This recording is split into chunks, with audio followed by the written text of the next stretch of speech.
Beef এক্সপোর্টে Bharat 2 নম্বরে আছে, কিন্তু এই বিফ এক্সপোর্ট করে কারা? মুসলিমরা।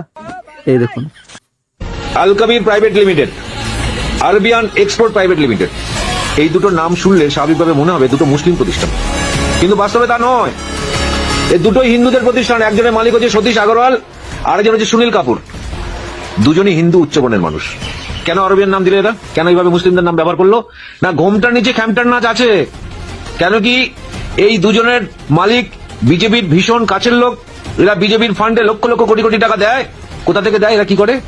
না, আমরা যে বলি গোমাতা, অমিত শাহ বলে গোমাতা, মোদী গোমাতাকে পুজো করে, এদিকে যোগী আদিত্যনাথ গোমাতা বলে বিরাট। সেই গোমাতাকে কেটে সেই মাংস বিদেশি রপ্তানি করার জন্য এই দুটো ফার্ম তৈরি হয়েছে। যারা গোমাতাদের রাস্তায় বাঁচাচ্ছে, গোমাতা রক্ষক, তারা এসব নিয়ে কোনোদিন কথা বলবে না। সে কেমন গরু কাটছে, সে কত বছরের গরু কাটছে, কেউ জানতে যাচ্ছে না বা যাবেও না, কারণ ওরা সব বড় লোক।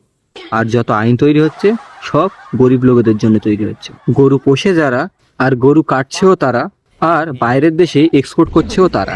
সব দোষ মুসলিমদের। क्या क्या बात कर रहे हैं?